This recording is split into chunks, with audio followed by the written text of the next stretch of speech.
രണ്ട് ചട്ടങ്ങളാണ് സർക്കാർ കൊണ്ടുവരുന്നത്. ഒന്നാമത്തേത്, പതിവ് ലഭിച്ച ഭൂമിയിൽ ഇതുവരെ ഉണ്ടായിട്ടുള്ള വകമാറ്റിയുള്ള വിനിയോഗം ക്രമീകരിക്കുന്നതിനുള്ള ചട്ടങ്ങൾ.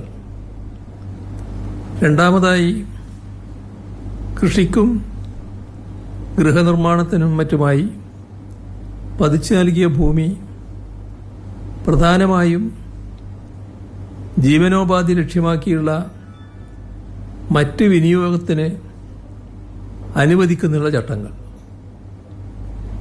ഏറ്റവും നിർണായകമായത് വകമാറ്റിയുള്ള വിനിയോഗം ക്രമീകരിക്കുന്നതിനുള്ള ചട്ടങ്ങൾക്ക് രൂപം നൽകലാണ്.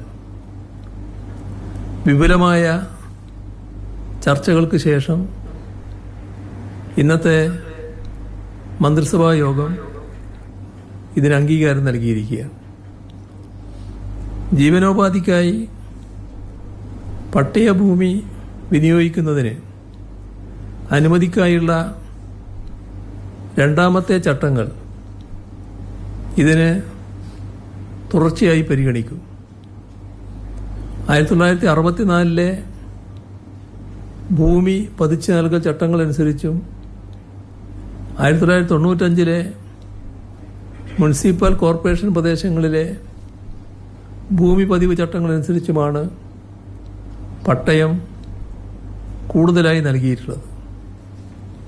എന്നാൽ സംസ്ഥാനത്ത് വിവിധ സന്ദർഭങ്ങളിൽ ഭൂമി പതിച്ചു നൽകുന്നതിന് കൊണ്ടുവന്ന മറ്റ് ചില ചട്ടങ്ങൾ കൂടിയുണ്ട്.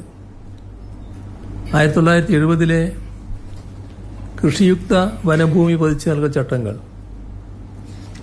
കർഷക തൊഴിലാളികളുടെ പുനരധിവാസം ചട്ടങ്ങൾ, റബ്ബർ കൃഷി, ഏലം, തേയില, കോഫി എന്നിവയ്ക്കുള്ള പതിവ് ചട്ടങ്ങൾ, Wayanad colonisation scheme, 1993 Kerala land assignment special rules തുടങ്ങിയ ചട്ടങ്ങളനുസരിച്ച് വിവിധ വിഭാഗം ജനങ്ങൾക്ക് പതിച്ചു കിട്ടിയ ഭൂമിയിലെ വകമാറ്റിയുള്ള വിനിയോഗം ക്രമീകരിക്കുക എന്ന ആവശ്യം പൂർണ്ണമായും പരിഹരിക്കപ്പെടും. കൂടുതൽ ചട്ടങ്ങൾ ഇതിൻ്റെ പരിധിയിൽ കൊണ്ടുവരേണ്ടതുണ്ടെന്ന് കണ്ടാൽ അവയും കൂട്ടിച്ചേർക്കും. സംസ്ഥാനത്ത് പട്ടയം വഴി സർക്കാർ ഭൂമി ലഭിച്ച ഏതൊരാൾക്കും അവരുടെ ജീവനോപാധിക്കായുള്ള സ്വതന്ത്ര വിനിയോഗത്തിന് തടസ്സമുണ്ടാകരുത്